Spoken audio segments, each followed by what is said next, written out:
मेहंदी हाथों में लगवाऊं, पायल कंगन भी मंगवाऊं, फिर नीर भरण में जाऊं। पायल कंगन भी मंगवाऊं, फिर नीर भरण में जाऊं। घूंघट काना साका ढूंढना कसर घालूंगी, बावन गज का दामन पैरों में टक चलूंगी, बावन गज का दामन पैरों में टक चलूंगी।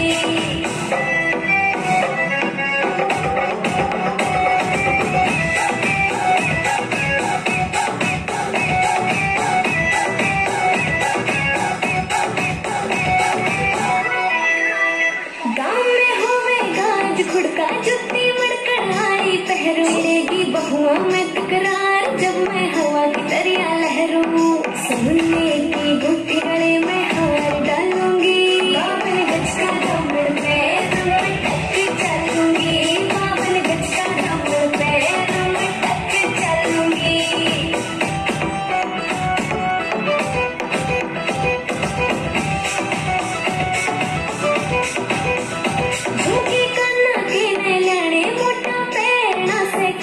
टिक्का लाल रंग का लाना देना तागड़ी पे मुक्का, छोटी न बोले ढूंढे गेल हलूंगी, बावन गज का दामन पैरों में टक चलूंगी, बावन गज का दामन पैरों में टक चलूंगी।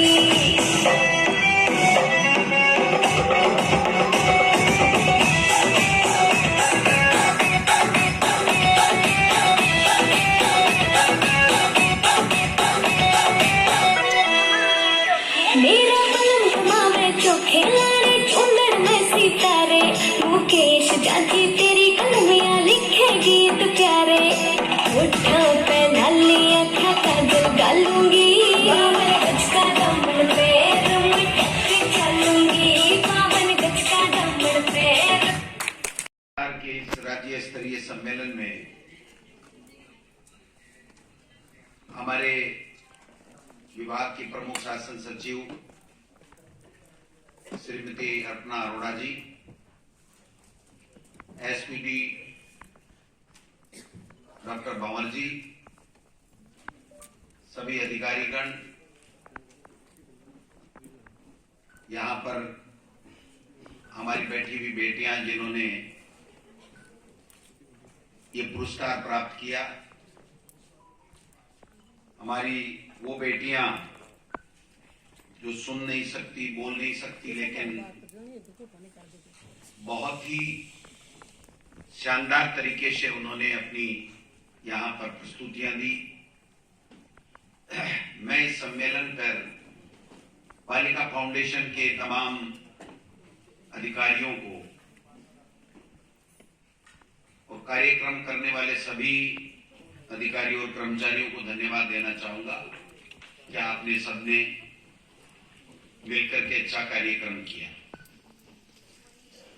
बालिका शिक्षा हमारी सरकार की प्राथमिकता में है। बालिकाएं कैसे आगे बढ़ें, कैसे अपने भविष्य का निर्माण करें, इसके लिए जब जब भी हमारी पार्टी की सरकार रही है तब हमने बहुत बेहतर करने की चेष्टा की है।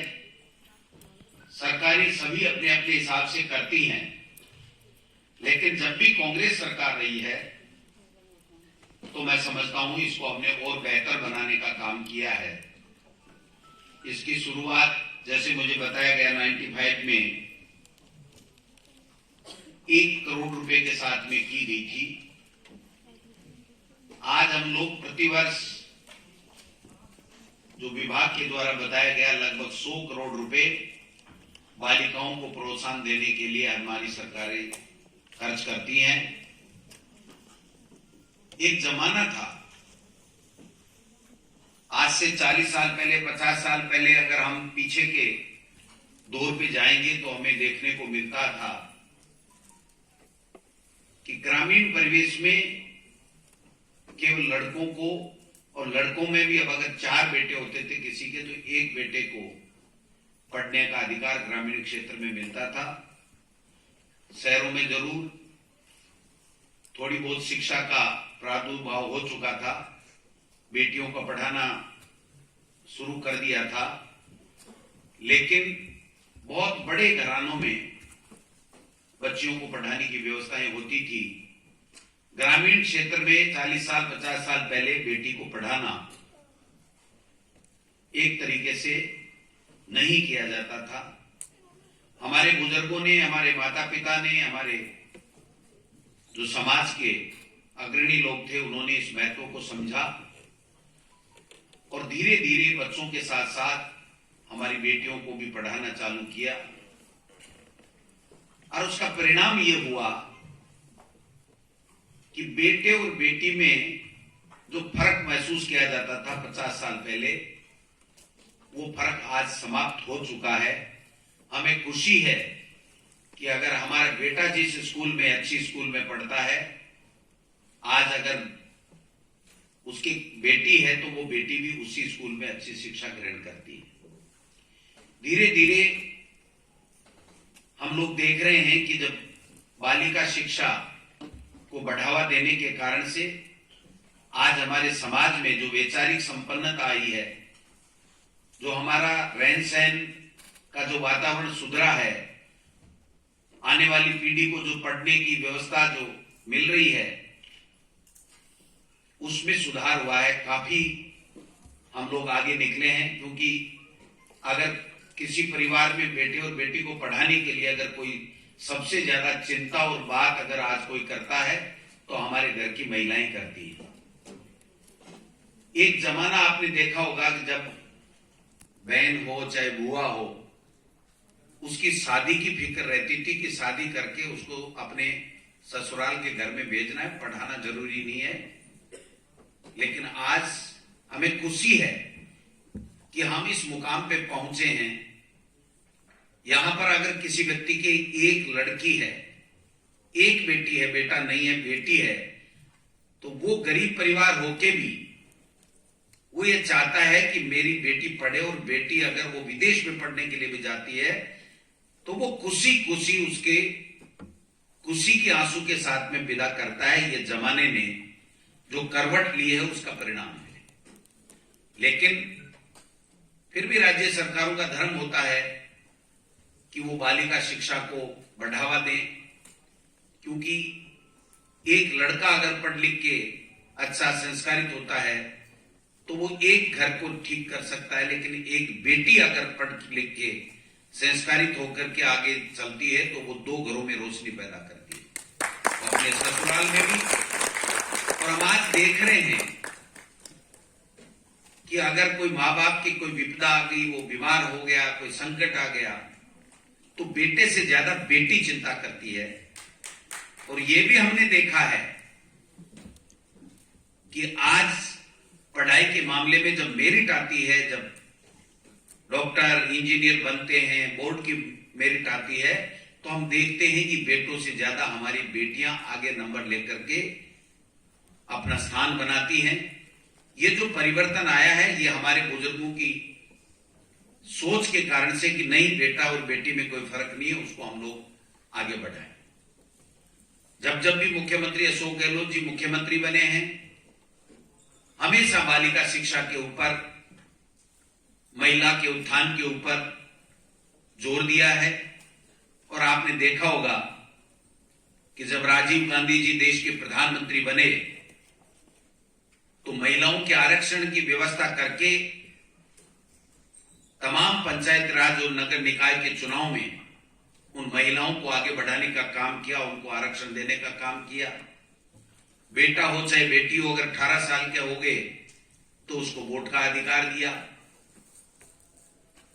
और ये जो चीजें शुरुआत की गई, चाहे इंदिरा प्रियदर्शनी पुरस्कार हो, गार्गी पुरस्कार हो, बधिर एवं नेत्र बालिकाओं की आर्थिक सफलता के लिए पुरस्कार की योजना हो, चाहे शारीरिक असक्षमता युक्त बालिकाओं की आर्थिक सफलता की बात हो, आपकी बेटी योजना हो, चाहे विदेशों में स्नातक स्तर की शिक्षा सुविधा के लिए योजना चालू कर रखी हो, मैं समझता हूं कि ये तमाम जो भी स्कीम्स हैं वो बालिका शिक्षा को बढ़ावा देने के लिए, मुख्यमंत्री हमारी बेटी योजना हो जो बालिका फाउंडेशन के द्वारा संचालित हो रही है, गार्गी पुरस्कार का हमने कहा, बालिका प्रोत्साहन पुरस्कार योजना, इस तरीके से 8 योजनाएं इस बालिका फाउंडेशन के द्वारा बालिकाओं के उत्थान के लिए चलाई जा रही हैं। साइकिल का वितरण किया जा रहा है। मिड डे मील कक्षा 1 से 8 तक के बच्चों के लिए सबको दे रहे थे, लेकिन हमने जब नई एजुकेशन पॉलिसी बन रही थी तो हमसे सुझाव मांगे गए थे।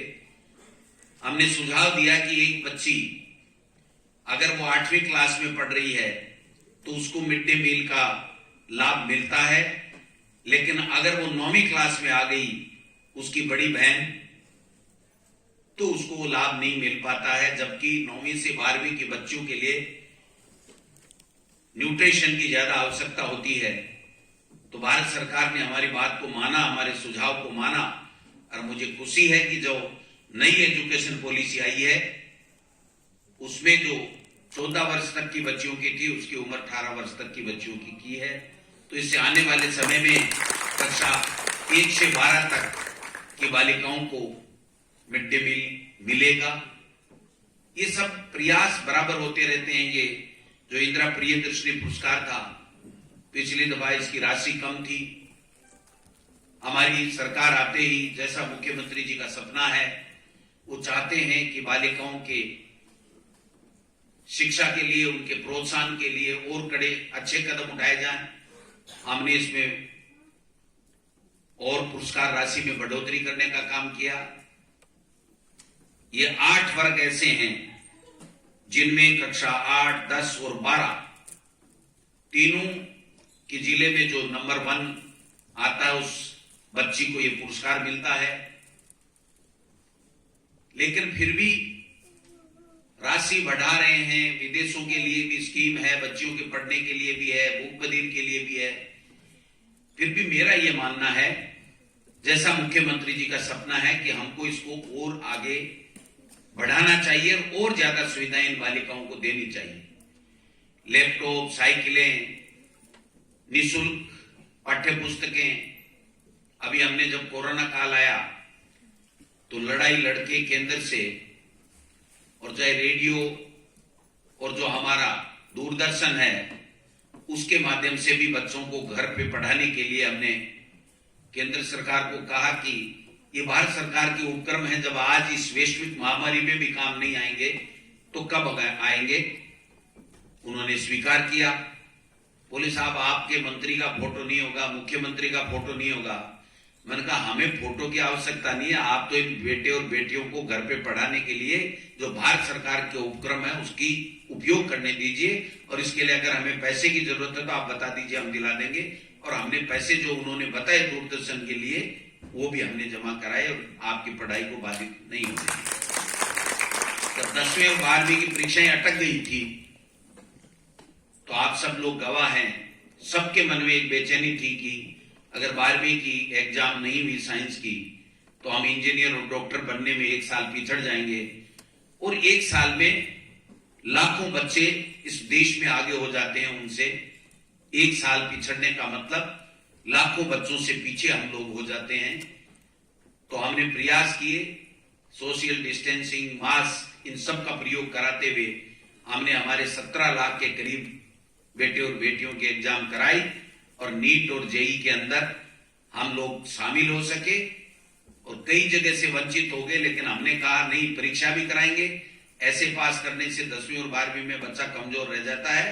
परीक्षा भी कराई और आगे के अवसर भी प्राप्त हुए। और मैं समझता हूं अब ये साल बर्बाद नहीं हो, इसके लिए भी हमारे विभाग ने, प्रमुख शासन सचिव महोदय बैठी हैं, ये खुद महिला हैं, इन्होंने कहा हमें मंत्री जी और ज्यादा इसको बढ़ करके और प्रोग्राम बनाने चाहिए। और आपने देखा, आओ घर से सीखे, हमारे विभाग ने कार्यक्रम बनाया, वर्कबुक दी गई, टीचर्स घर पे देके आए, मिड डे मील का सामान हम पैकेट के द्वारा सूखा राशन बच्चों के घर पे भेज रहे हैं।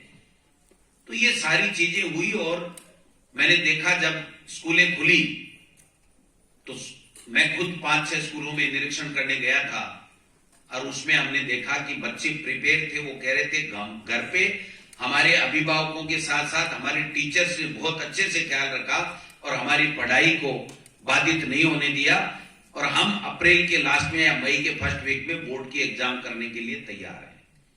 तो ये जो विभाग के तमाम अधिकारी और कर्मचारियों के कारण से और हमारे बच्चों के अभिभावकों के कारण से हुआ, इसके कारण से आज हमारा एक साल हमारा बच गया, हमने साल खराब नहीं होने दिया। तो मैं समझता हूं ये भी हमारे लिए बहुत अच्छी बात है। हमारे बेटे और बेटियां, जो गरीब का बेटा बेटी है वो प्राइवेट अच्छी कॉन्वेंट स्कूल में नहीं जा सकता, उसके मन में था मैं भी इंग्लिश मीडियम स्कूल में पढ़ूं, लेकिन सुविधाएं नहीं थी। पहली बार मुख्यमंत्री जी के निर्देशन में, उनके आदेश से हमने एक नया प्रयोग किया, Mahatma Gandhi English medium school, और पहले 33 जिलों में इसकी शुरुआत की। 33 जिलों की शुरुआत के साथ फिर हमने 201 ब्लॉकों के अंदर Mahatma Gandhi English medium school खोले। आज 70,000 के लगभग बच्चे हमारे उन इंग्लिश मीडियम स्कूलों में एडमिशन ले चुके हैं। वो 25,000 से लेकर 50,000 तक कम से कम फीस प्राइवेट स्कूल में देते थे। वो बेटे और बेटियां आज वो प्राइवेट स्कूल में जो इंग्लिश मीडियम की जो शिक्षा लेते थे वो हमने सरकारी में निःशुल्क देने के लिए हमने व्यवस्थाएं की। हमारी सरकार ने इंग्लिश मीडियम स्कूल खोले और मैं समझता हूं और मुख्यमंत्री जी इसके लिए पूरे तरीके से विभाग को निर्देश दे चुके हैं कि हम लोग और तैयारी करें कि आने वाले समय में एक भी बेटा या बेटी ऐसा नहीं रहे हमारे स्टेट में जो ये कहे कि मुझे पढ़ने का अच्छा अवसर नहीं मिल रहा है। क्वालिटी एजुकेशन के अंदर हम हिंदुस्तान में 2 नंबर पे आए। जो 10वीं की जो हमारी क्लासेस सरकारी स्कूलें चल रही हैं उसमें हमने देखा कि जो केंद्र की तरफ से जो सर्वे कराया गया उसमें उन एजेंसियों के सर्वे में हम लोग हमारे जो टीचर्स हैं उनके पढ़ाने का और बच्चों के लर्निंग का, समझने का, सीखने का और इन चीजों का जो क्वालिटी एजुकेशन का सर्वे हुआ उसमें हम हिंदुस्तान में 3रे नंबर आए। तो आप समझ सकते हैं कि हमारी सरकार एजुकेशन को लेकर के गंभीर है। एजुकेशन को लेकर के अच्छे अच्छे नवाचार हमने सबने किए। एनुअल फंक्शन सरकारी स्कूलों में नहीं होता था, हमने पीएबी के अंदर भेजा। मैंने आते ही मंत्री बनते ही मैंने कहा भाई क्यों नहीं भेजे, हम पीएबी में भेजें। वहां से पैसा मिला, 10,000 रुपए प्रति सेकेंडरी सीनियर सेकेंडरी स्कूलों को पैसा मिला। हमने एनुअल फंक्शन कराए, 100 करोड़ रुपए इकट्ठे हो गए। बाल सभाएं कराई, एनसीईआरटी का पाठ्यक्रम लागू किया। आपने देखा होगा कि बाल सभाओं के माध्यम से गांव के चौपाल में जाकर के टीचर्स और स्टूडेंट्स ने कहा कि उनके परिवार और गांव के लोगों के मौजूद लोगों के सामने बैठ करके कि नहीं हम ये पढ़ाई कर रहे हैं, अच्छी पढ़ाई होती है। और इसका परिणाम ये हुआ कि आज हमारी सरकारी जो स्कूलें हैं उनका नामांकन में वृद्धि हुई है, प्राइवेट स्कूलों में नामांकन की में कमी हुई है। ये सब हम सब लोगों की सोच और सरकार के जो प्रयत्न है अच्छे तरीके से हम हमारी बेटे और बेटियों को अच्छी एजुकेशन दें, उसका परिणाम है। फिर भी मेरा ये मानना है कि और हम सब लोगों के इंफ्रास्ट्रक्चर के लिए आपने देखा 1581 करोड़ रुपए पहली साल में मुख्यमंत्री जी ने बजट में घोषणा की। आज आप जहां भी जाओगे सीनियर स्कूलों में, 10वीं के स्कूलों में लैब बन रहे हैं, कमरे बन रहे हैं, कक्षा कक्ष बन रहे हैं। आज बिजली की जो बात है उसमें 10वीं तक के सब स्कूलों में बिजली है, लेकिन 1 से 5 तक के अंदर बिजली नहीं है। तो कई तरह की दिक्कतें होती हैं, उसके लिए भी हम लोग प्रयास कर रहे हैं। आईसीटी लैब्स हमारी 10,000 से अधिक हो चुकी हैं, बच्चे कंप्यूटर सीख रहे हैं। कंप्यूटर के लिए हम लोग कैडर निर्माण कर रहे हैं कि कंप्यूटर अच्छे तरीके से लैब्स में सिखाएं। कंप्यूटर का जो थ्योरी का जो सब्जेक्ट होता है उसको भी अच्छे तरीके से पढ़ें। कंप्यूटर का जमाना है। राजीव गांधी जी जब आए थे तो कंप्यूटर जब लेके आए तो लोग बाग हंसी मजाक बनाते थे कि साहब ये तो बेरोजगार कर देंगे, ये क्या है, ये तो एसी में चलता है, बाहर नहीं चलेगा, खराब हो जाएगा, बच्चे खराब हो जाएंगे। आज आप देख सकते हैं कि जो आप बैठे हो, आपके पास एक मोबाइल है, वो पूरी दुनिया आपके मुट्ठी में है, पूरी दुनिया का नॉलेज आपके पास में है। जहां जैसे आप चाहो आप बात कर सकते हो, जो जानकारी आप लेना चाहो वो आप जानकारी ले सकते हो। हमने ये भी देखा कि बच्चों को या उनके जो अशिक्षित जो माँ बाप हैं उनको पता नहीं रहता 10वीं के बाद में हमें क्या करना, कौन सा विषय लेना, 12वीं के बाद में हमें कौन सी कॉलेज में कौन सा सब्जेक्ट लेना चाहिए। हमको क्या करना चाहिए। तो इसके लिए भी हमने राजीव गांधी जो पोर्टल, गाइडेंस पोर्टल जो खोला, आप लाखों बच्चे उसका लाभ ले रहे हैं और वहां पर 14 देशों की जानकारी, कहां पर क्या यूनिवर्सिटी है, कहां आपको पढ़ना है, किस सब्जेक्ट में कहां पर अच्छी पढ़ाई होती है, ये सब चीज आप सब समझ सकते हैं कि हमारी सरकार ने किया। फिर भी मेरा ये मानना है कि हम लोग और इसमें क्या कर सकते हैं, इसके लिए भी हमें प्रयास करना चाहिए। वोकेशनल एजुकेशन, क्योंकि रोजगारोन्मुखी एजुकेशन, शिक्षा जो है वो हमारे लिए बहुत जरूरी है। केवल पढ़ना ही सब कुछ नहीं है, पढ़ करके उससे फिर आगे रोजगार प्राप्त करना, उसको रोजगार मिलेगा तब जाकर के उसकी पढ़ाई सफल होगी। तो मैं समझता हूं जो वोकेशनल एजुकेशन है उसमें 12वीं क्लास में ये प्रियदर्शनी, जो इंदिरा प्रियदर्शनी पुरस्कार है, ये नहीं किया जा रहा है। तो मैं प्रमुख शासन सचिव महोदय से ये कहना चाहूंगा कि हम आने वाले समय में इन वोकेशनल एजुकेशन की बेटियों को भी इसमें शामिल करें, उनको भी पुरस्कार मिलना चाहिए, इस बात की हम लोग व्यवस्था करें। दूसरा मैं ये कहना चाहूंगा कि जो ये बधिर और नेत्रहीन बालिकाएं हैं, इसमें 10वीं और 9वीं से 12वीं की बालिकाएं हैं, इससे 1 से लेकर के 8 तक जो ये 2 योजनाएं आपकी हैं, ये मैं बताऊं, बधिर एवं नेत्रहीन बालिकाओं हेतु आर्थिक संबल पुरस्कार और शारीरिक असक्षमता युक्त बालिकाओं की हेतु आर्थिक संबलता पुरस्कार योजना, ये दोनों 9 से 12 के लिए बालिकाओं के लिए 2-2 हजार रुपए की आर्थिक सहायता है। तो मैं समझता हूं इसको भी हम लोग 1 से 8 करें, ये हमारी सरकार की मंशा है, हमारी मंशा है, जिससे इन बच्चियों को भी 1 से 8 वाली बच्चियों को भी ये लाभ मिल सके। क्योंकि हम इनमें फर्क नहीं कर सकते, जब दूसरी योजना में मिल रहा है तो इस योजना में भी लाभ मिलना चाहिए। पहले भी जब मैं आया था तो ये जब बीजेपी का शासन आया था तो नाम वाम चेंज चांज कर दिए थे, क्योंकि उनको इंदिरा जी का नाम अच्छा नहीं लगता। कल गुलाबचंद कटारिया जी बोल रहे थे, भाषण दे रहे थे कि आपने इतनी संस्थाओं में राजीव गांधी का नाम कर दिया, इतने में इंदिरा गांधी जी का नाम कर दिया, इतने में जवाहरलाल नेहरू का कर दिया। तो अब बीच में नहीं बोल सकते थे, लेकिन मैं कहना चाहता था उनको कि ये 70 साल में कांग्रेस ने क्या किया, आपके सवाल का जवाब आप खुद ही उत्तर दे रहे हो। ये 70 साल में कांग्रेस की सरकारों ने, चाहे केंद्र में रही हो चाहे यहां पे रही हो, हमने काम किया, संस्थाएं खोली।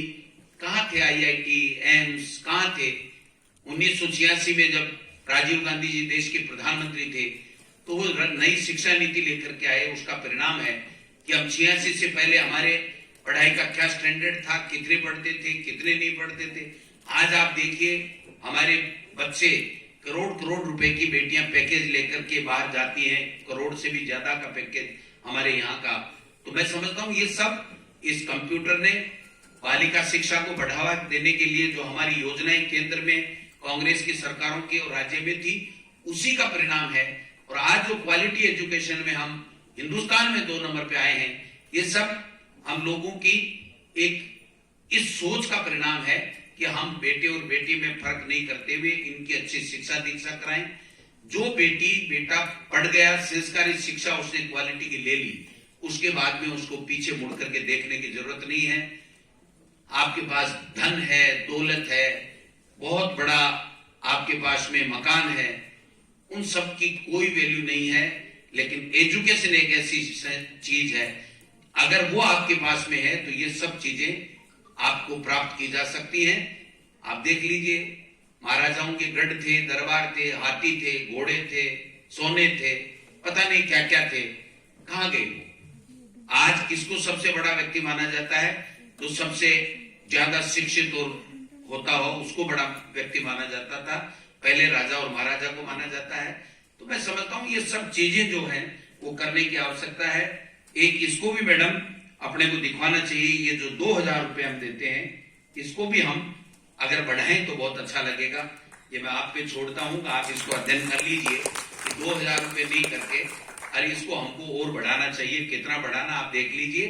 कक्षा 1 से 8 को इसमें शामिल करना, व्यवसायिक जो शिक्षा है उसकी बच्चियों को भी शामिल करना, ये हम लोग करें। क्योंकि ऐसे कार्यक्रमों का मतलब यही होता है कि हम सब मिलकर के और ज्यादा अच्छे तरीके से कैसे इन बालिकाओं को हम शिक्षित कर सकें, उनका उज्जवल भविष्य बना सकें। अभी एक वो हमारे दिल साहब की बेटी थी, वो टीचर है, उन्होंने कहा हमारे कुछ प्रॉब्लम्स हैं। मैं तो ये कहता हूं कि मेरे मेल पे डाल दो, व्हाट्सएप दो, मिल करके बता दो, सेक्रेटरीट में बता दो, घर पे बता दो, और फिर भी कोई नहीं सुने ना, तो ये जो मेरे पत्रकार मित्र बैठे इनको बता दो, ये पट्टी चला देंगे, हमारे पास सूचना आ जाएगी।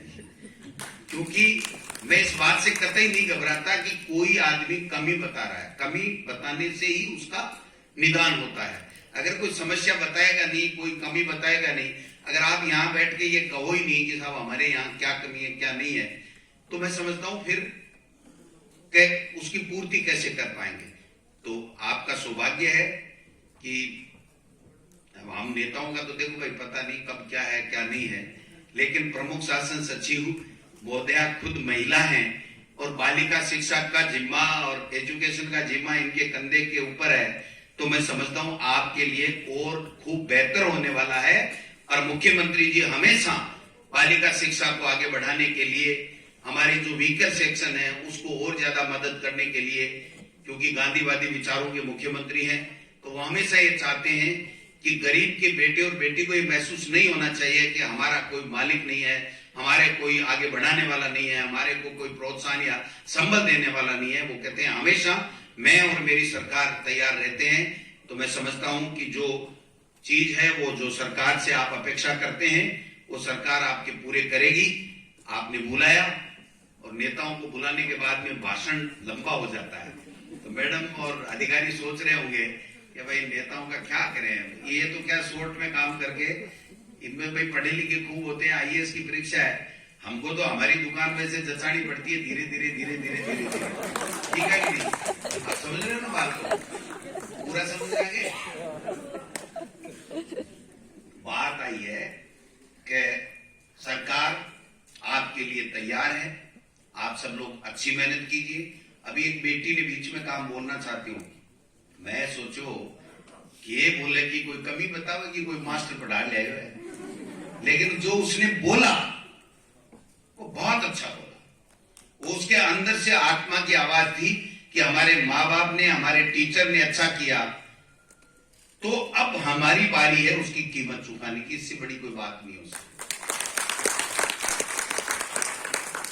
शिक्षा मंत्री बना मैंने, मंत्री तो सर बन को चाहे, मुख्यमंत्री जी कह रहे हैं शिक्षा मंत्रालय को ही ले वो कौन चाहे, लेकिन जब मुझे शिक्षा मंत्रालय मिला तो खुशी से मेरे आंसू आ गए कि मेरे पिताजी टीचर थे, उन्होंने मुझे शिक्षा दिलाई और उन्होंने इस लायक बनाया, संस्कार दिए कि आज मुझे राजस्थान के शिक्षा मंत्री होने का जो सम्मान मिला है, जो दायित्व मिला है, इससे बड़ा मेरे जीवन में कोई अचीवमेंट नहीं है।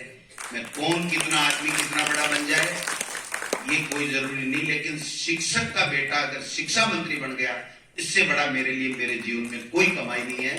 मैं निश्चित रूप से ये मान के चलता हूं कि मैंने 2 साल तक अच्छे तरीके से काम किया, जितना मेरे से बन सका, जब तक जिम्मेदारी है कर रहे हैं।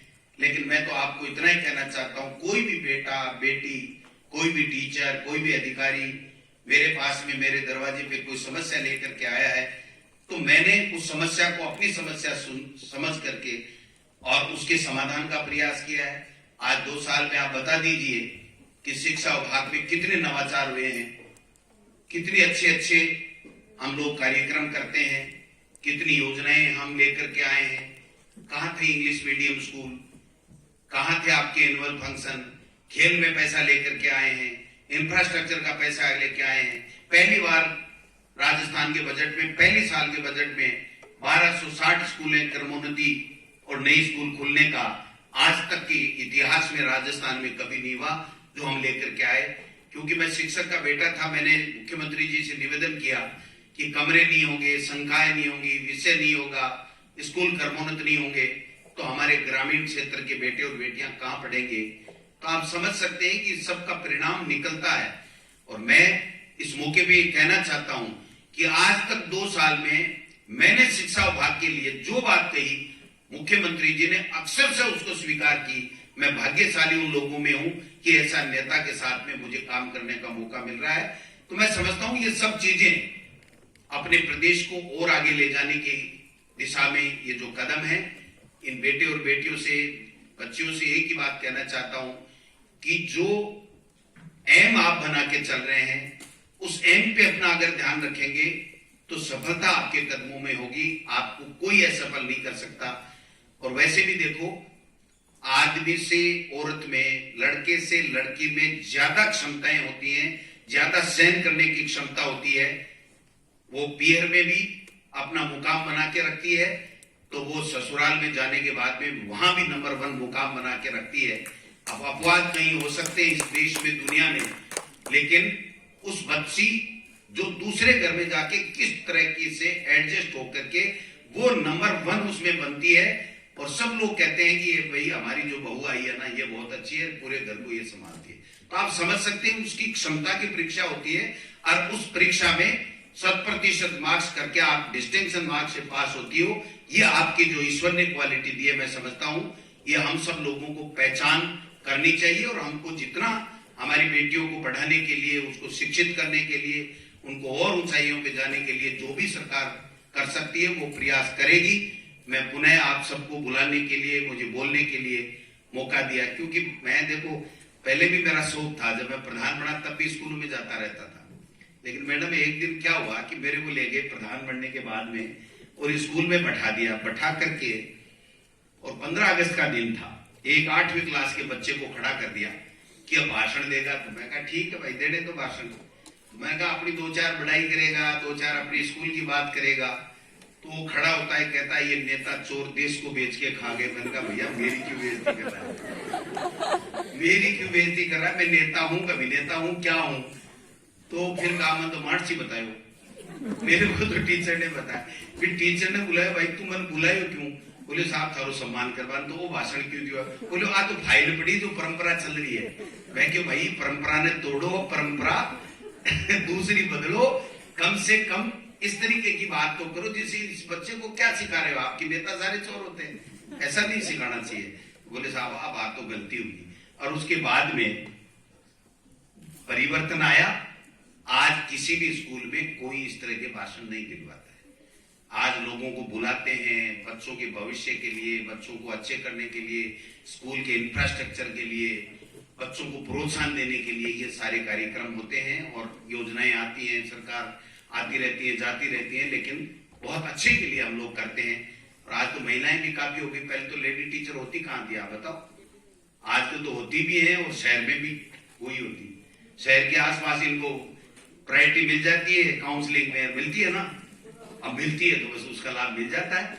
तो मैं समझता हूं ये सब चीजें जो हैं एजुकेशन के कारण से। आज अगर एजुकेशन में महिलाएं नहीं आती तो आप टीचर कैसे मिलते आप? क्योंकि एक बच्ची, बेटी, महिला टीचर को अपनी समस्या आसानी से बता सकती है, पुरुष टीचर को नहीं बता सकती। तो ये हमारे लिए बहुत जरूरी है कि एजुकेशन डिपार्टमेंट में भी जो बालिकाओं के लिए, उनकी समस्याओं के लिए हम लेडी टीचर लगाएं। तो टीचर्स को में हमारा जो सिलेक्शन होता है उसमें भी काफी हमारी बेटियां टीचर बनने के लिए आ जाती हैं, तो उससे हमें और ज्यादा संबल मिलता है। पुनः आप सब आए, आपने स्वागत किया, इसके लिए बहुत बहुत धन्यवाद। जय हिंद, जय भारत। बहुत बहुत धन्यवाद माननीय शिक्षा मंत्री महोदय, बहुत सारी आपने अच्छी सी बात बताई। खास करके आपके 2 वर्षों